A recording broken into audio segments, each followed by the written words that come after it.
마태복음 5장 5절 한 절 말씀을 봉독해 드립니다. 마태복음 5장 5절입니다. 온유한 자는 복이 있나니 저희가 땅을 기업으로 받을 것이며. 이 온유하다는 것은 사람이 하나님 앞에서 그 심령이 느끼는 자신의 현주소를 확인하는 자각이요, 하나님 앞에서 자신의 분수를 확인하는 그 증상이요, 그렇습니다. 여러분들 지금 신자된 무슨 자각 증상이나 주제 파악을 해라, 또 믿음받은 자기의 그 내용들을 얘기해보라 그러면 요 근자에는 무슨 확신, 기쁨 이런 것들이 훨씬 많이 언급되고, 온유하다는 것은 별로 언급이 안 되죠. 늘 말씀드리지만 이 마태라는 저자가 신자된 한 증상과 표를 온유로 지금 굳이 고집을 하는 이유는 이 글을 쓰는 당시에 그 분위기는 온유하다는 것은 비굴한 것, 굴종하는 것과 혼동되었던 시대이기 때문에 그렇습니다. 온유한 것은 노예들이나 힘없는 그 비천한 부류의 사람들이 그 억울함이나 또는 불이익을 반발하지 못하고 참을 수고 감수할 수밖에 없는 상태에 있는 것과 혼동했었기 때문입니다. 그러나 성경이 우리에게 가르치기는 이 온유함이라는 것은 그런 차원의 것이 아니고 악의, 분노, 심판 같은 그 마음의 나쁜 그 심령의 상태에서 벗어난 상태를 말합니다. 우리는 이 온유함 일의 최고의 모델을 예수님 자신에게서 봅니다. 같은 마태복음 11장 28절에 가시면 이런 주님의 말씀이 나옵니다. 마태복음 11장 28절, 수고하고 무거운 짐진 자들아 다 내게로 오라. 내가 너희를 쉬게 하리라. 나는 마음이 온유하고 겸손하니 나의 멍에를 메고 내게 배우라. 그러면 너희 마음이 쉼을 얻으리니 이는 내 멍에는 쉽고 내 짐은 가벼움이라 하셨습니다. 우리는 이 말씀을 너무 생각 없이 인용하는 경우가 많습니다. 우리에게 무슨 갈등이 있거나 고민이 있거나 소원이 있을 때 주님 앞에 나와서 그 소원을 아뢰고 또는 해결해야 될 문제에 대하여 도우심을 구하면 그 짐을 예수님께서 다 실어 가시는 식으로 신앙을 너무 가볍게 그 방법으로 쓰고 있는데, 본문의 내용은 그런 것이 아닙니다. 수고하고 무거운 짐진 자들아 다 내게로 오라. 내가 너희를 쉬게 하리라는 맞습니다. 그런데 그 쉬게 하는 것이 우리가 진 짐을 물리적인 차원에서 해결해 주는 것은 아닙니다. 나는 마음이 온유하고 겸손하니 나의 멍에를 메고 내게 배우라. 그러면 너희 마음이 쉼을 얻으니, 마음의 쉼을 얻는 것을 해결책으로 제시하시고 물리적인 해결은 없습니다. 그러니까 여기서 말하는 수고하고 무거운 짐들은 물리적인 이유 때문에 수고스럽고 무거운 것이 아니라 마음 상태 때문에 그렇다는 얘기가 됩니다. 억울한 짐이다, 이런 얘기죠. 근데 주님께서 우리에게 얘기하기를 그 쉼을 주는데, 마음의 쉼을 얻게 하는데, 마음의 쉼을 얻는 방법이 뭐냐? 이는 내 멍에는 쉽고 내 짐은 가벼운 이 비법을 배우라 이거죠. 내게 와서 배우라. 뭘 배우느냐? 짐지는 법을 배우라 이겁니다.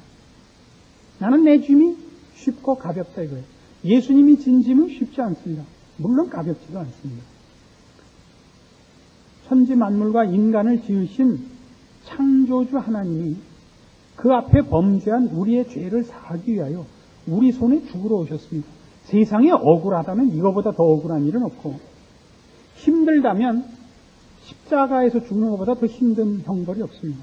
십자가형이라는 건 인류가 만들어낸 최악의 사형 집행 방법입니다.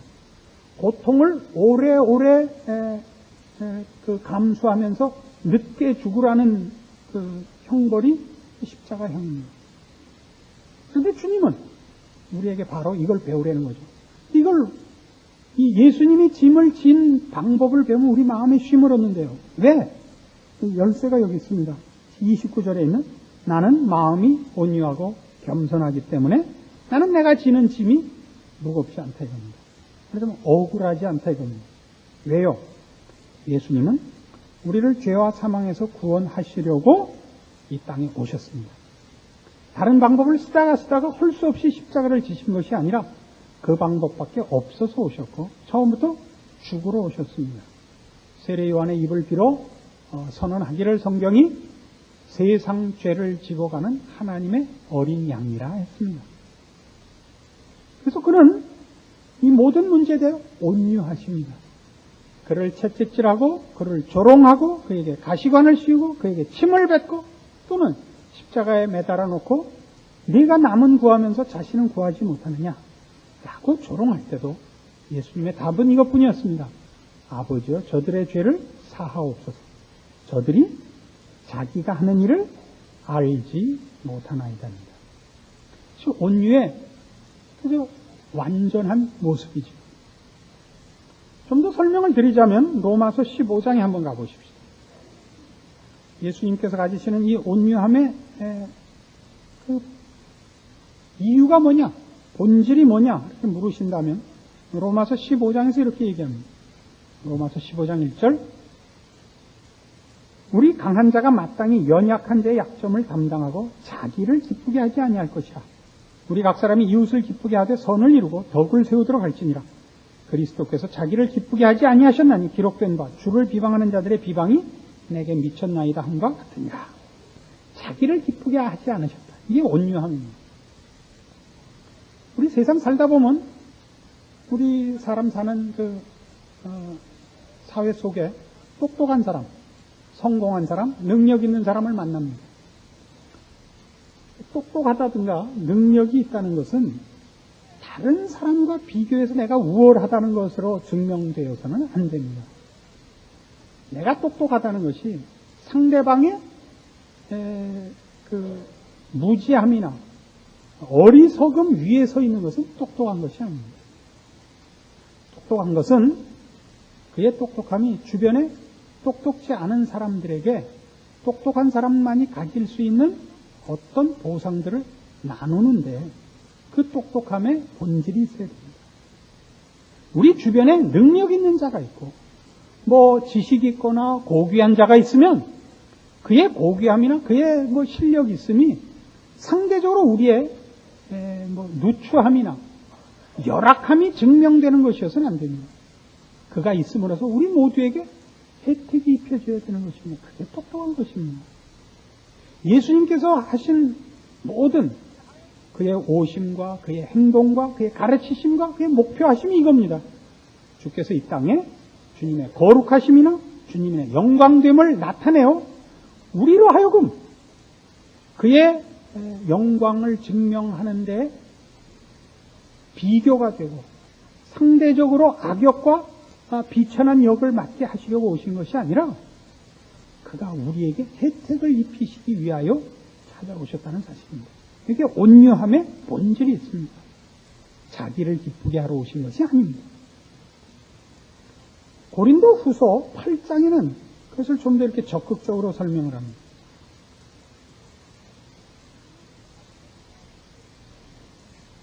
신약성경 294페이지 고린도 후서 8장 9절입니다. 우리 주 예수 그리스도의 은혜를 너희가 알거니와 부요하신 자로서 너희를 위하여 가난하게 되시면 그의 가난함을 인하여 너희로 부요케 하려 하심입니다.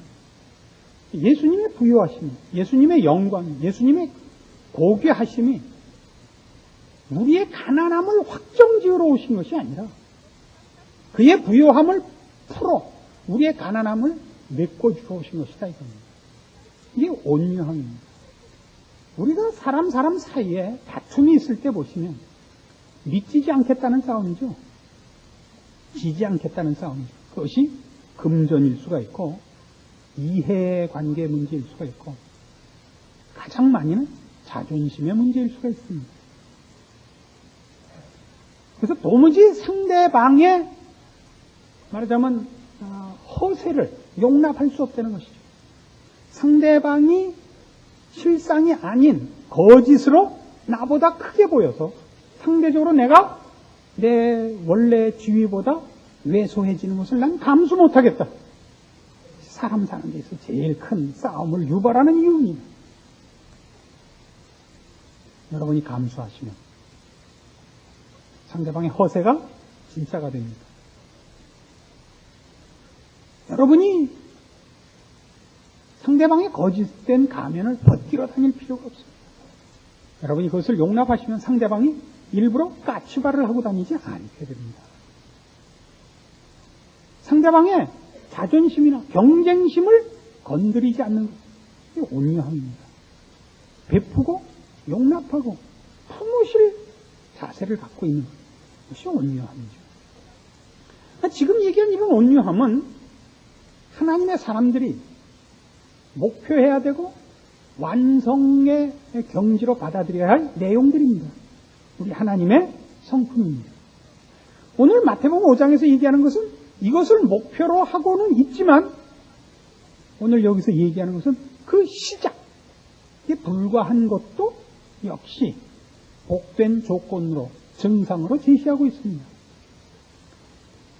그 시작과 기초에 불과한 온유함에 그렇게 설명하는 건 우습습니다만 가난한 온유는 무엇일까요? 그것은 하나님 앞에서 우리 자신의 위치와 본질을 파악하여 가지는 겸손한 온유입니다. 우리는 그런 사람을 성경에서 모세를 통해서 봅니다. 민수기 12장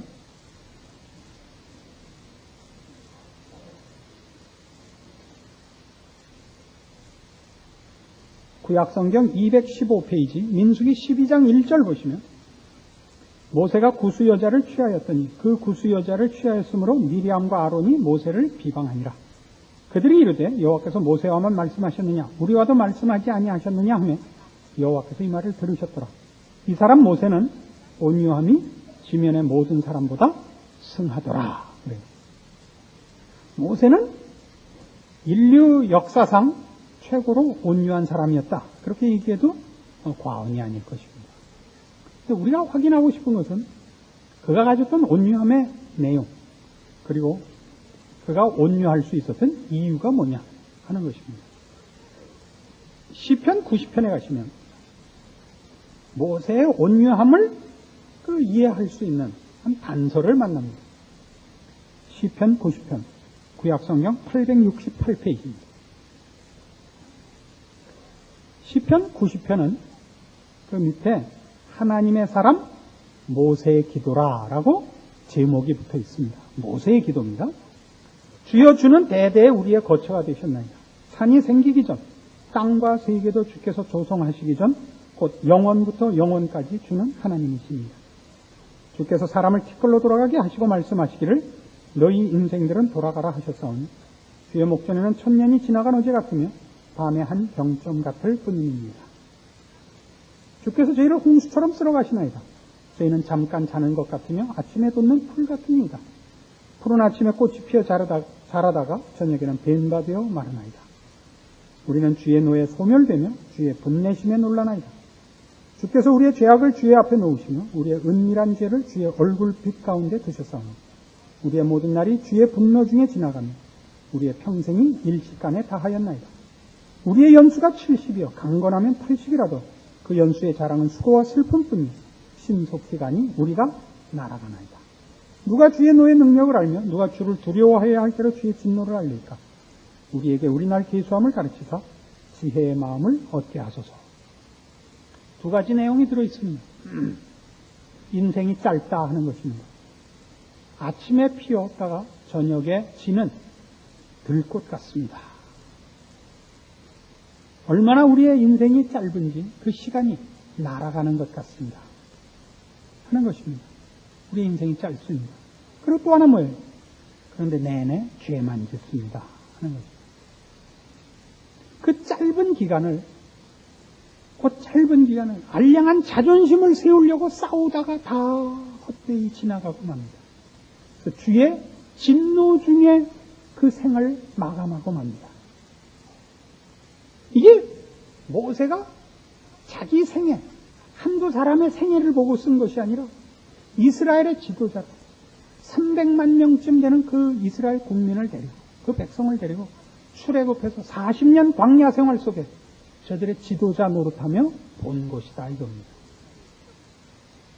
지혜로운 사람이 없고, 그래서 더 중요한 것을 생각하고 그것을 준비하는 사람이 없이 모두 다 아글아글 쓰다가 죽어가더라 이거예요. 우리말 표현으로 멸치 새끼 이빨 갈다가 죽더라 이거예요. 그래도 뼈대 있는 집안이라는 거 아니에요. 내루치는. 그래서 이 사람이 왜 온유해졌느냐? 누가 아가 끓여봤자 며칠 안 남았다 이거죠. 네? 아가 끓여봤자 며칠 안 남았다.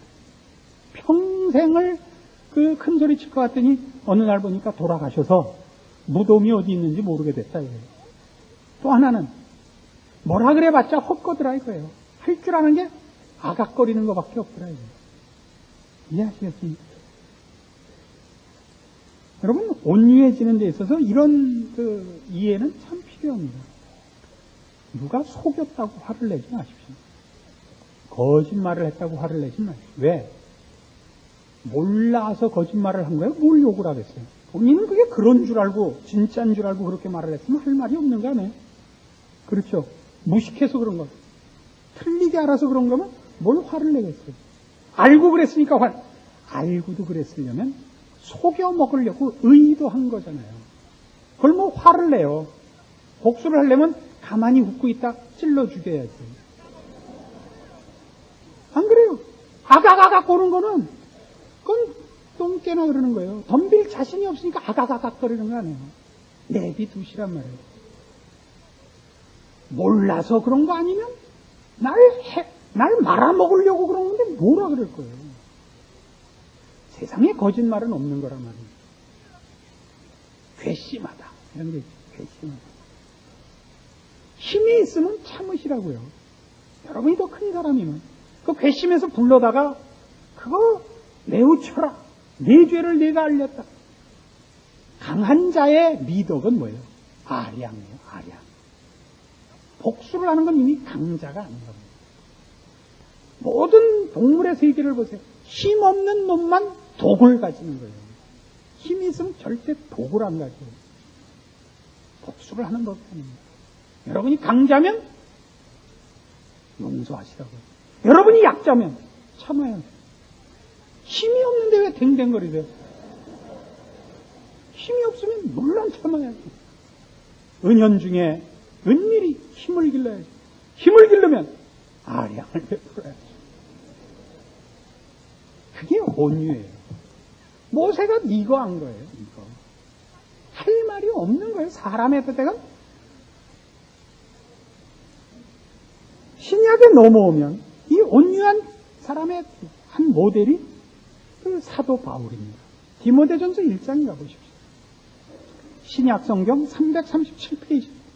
이거 왜 페이지를 제가 왜 외우느냐 하면 이게 337 박수를 쳐야 되는 데라서 그래요. 이게 멋진 성경이거든요. 337페이지. 디모데전서 1장. 이거래서 처음 한국 사람들이 성경 만들 때 이 페이지 수에 신경 쓰면서 만들었다는 거예요. 1장 12절. 나를 능하게 하신 그리스도 예수 우리 주께 내가 감사함은 나를 충성되이 여겨 내게 직분을 맡기심이니 내가 전에는 회방자요 핍박자요 포행자였으나 도리어 긍휼을 입은 것은 내가 믿지 아니할 때 알지 못하고 행하였습니다. 우리 주의 은혜가 그리스도 예수 안에 있는 믿음과 사랑과 함께 넘치도록 풍성하였도다.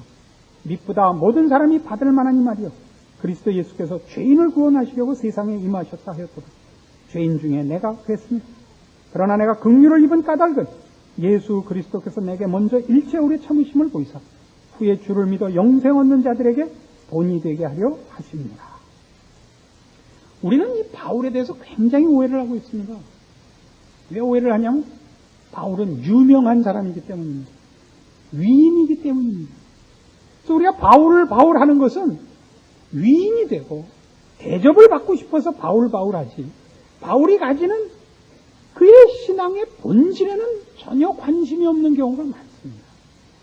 바울이 가지는 그 위대함은 그의 능력이나 그가 그 이룬 업적에 있지 않습니다. 그의 자세에 있고 그의 심령의 상태에 있습니다. 그게 뭐냐? 온유한 것입니다. 겸손한 것입니다. 원래 이 바울의 본명은 사울입니다. 사울이라는 이름의 뜻은 위대한 자라는 뜻입니다. 큰 자라 하는 뜻입니다. 그는 그 유대인답게 나라를 위해서나 또는 하나님을 믿는 신앙심에 있어서는 앞서갔던 사람입니다. 그는 히브리인 중에 히브리인이며 베냐민 집하고 8일 만에 할례를 받고 바리새인 중에 바리새인이라 하는 그 칭호를 받을 만큼 열심 있는 민족주의자요 신앙인입니다. 가말리엘 문화에서 공부를 하여 우리식으로 하면 최고의 학식과 가문의 배경을 가진 자입니다. 그래가지고 그 뭘 했느냐 하면 이 예수 그리스도가 메시아인 것을 깨닫지 못하고 예수 믿는 자들을 핍박하는 일에 앞장을 서서 신약 성경에 나오는 가장 위대한 하나님의 사람 스데반을 죽이는데 앞장을 섭니다. 스데반은 성경이 묘사한 인물 중에 최고의 묘사를 받은 사람입니다. 성령과 지혜가 충만하여 하나님과 사람 앞에 칭찬을 받은 사람입니다. 그가 죽을 무렵에 그 얼굴이 천사같이 빛났던 사람입니다. 그러나 뜻밖에도 베드로의 설교에는 몇천 명이나 회심을 했지만 스데반의 설교에는 아무도 회심하지 않고 설교를 들은 이들이 다 돌을 던져 그를 쳐 죽입니다. 그때 그 사형 집행의 증인이 되고 그 일에 책임자로 서 있었던 사람이 이 바울입니다. 그는 다메섹으로 가는 도중에 예수님을 만나고 회심을 하게 됩니다. 그리고 거기서 깨닫죠. 이 십자가에 달려 죽으신 예수가 구약이 예언했던 그 메시아요, 하나님이 보낸 종이라는 것을 알게 됩니다. 그리고 자기가 하나님을 편든답시고 한 것이 하나님의 일에 최고 반대되는 일을 했다는 것을 깨닫습니다. 스스로 이름을 고쳐 바울이라 작은 자라 겸손히 주의 일에 수종드는 자가 됩니다.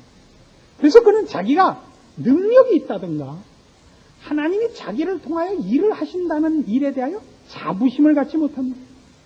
나 같은 것도 하나님이 구원하시고 나를 통해서 영광 받으신다는 일에 늘 황송해합니다. 나 같은 것, 이것이 디모데전서 1장 12절 이하의 아주 중요한 초점입니다. 나 같은 것을 구원하시고 나 같은 것을 쓰시다. 내가 얼마나 쓸모있느냐가 아니라 하나님이 얼마나 은혜로우시냐에 초점이 있는 것입니다. 그래서 어디로 결론이 가느냐? 17절 만세왕 곧 썩지 아니하고 보이지 아니하고 홀로 하나이신 하나님께 존귀와 영광이 세세토록 있어지이다. 아멘. 내로 가는 겁니다. 이것이 말하자면 예수 믿는 사람들이 가져야 하는 중요한 하나님의 백성된 증상이다 이겁니다. 서두에도 말씀드렸다시피 오늘날은 인본주의가 판을 치고 실존주의가 모든 옳고 그른 일의 유일한 그 확인 논리가 된 시대라서 예수 믿는 것도 스스로 확인하고 그리고 힘으로 무슨 현실적인 이익으로 등장하는 것으로만 자꾸 확인하는 버릇이 생겼습니다. 그래서 나는 기뻐요. 정말 기뻐요. 이거예요. 내게 강 같은 평화. 내게 능력 주시는 자 안에서 능치 못할 일이 어디 있는 믿는 자에게 이런 그냥 기고만장하고 눈에 힘주는 일들이 예수 믿는 사람들의 표, 마음의 증상으로 되어 있단 말이에요. 아닙니다. 예수 믿는 사람들의 심령의 가장 중요한 그 증상들은 하나님 앞에 선 은혜 외에는 다른 것을 요구할 자격이 없는 자격지심 같은 겁니다. 누구에게도 악으로 악을 갚을 수가 없어요. 하나님 없이 인간과 인간 사이에서라면 내 천성적으로 유하다 할지라도 내가 온유할 수가 없죠. 참고 용서해서 뒤가 보상이 없는데 이판사판일 수밖에 없지 않습니다. 그러나 우리에게는 하나님과의 관계가 지금과 영원토록 더 중요한 일인 것입니다. 내가 나에 대해서 어떻게 느끼고 확인하고 그래서 세상과 사람 앞에서 어떻게 반응해야 하느냐 하는 것이 하나님 앞에서 규정 지어지고 훈련되어야 하고 그리고 하나님 앞에서 심판받아야 될 것을 알기 때문에 개인적인 심정에서도 사람 앞에 자존심과 복수심으로 만날 수 없고 또 하나님 앞에서 인정받아야 한다는 영원한 사실이 나로 하여금 세상 사람들 앞에서 악과 악으로 싸우자는 세상 앞에서 이해와 이해관계로만 싸우자는 세상 앞에서 하나님의 사람으로 치고 양보하고 자신을 부정하고 십자가를 질 수 있게 만드는 것입니다. 그것은 우리에게 요구되는 것이요 우리의 이제는 자각이요 우리의 내용이요 본성이 되어지고 있는 것입니다. 그래서 이제 여러분들의 신앙을 점검하실 때 여러분이 믿음이 적다, 힘이 없다 하는 것으로 여러분의 신앙을 점검하여 절망과 낙심으로 가는 그런 경우로만 여러분을 점검하지 마시고 세상의 완악함에 대하여 나는 저렇게 못 싸우겠다.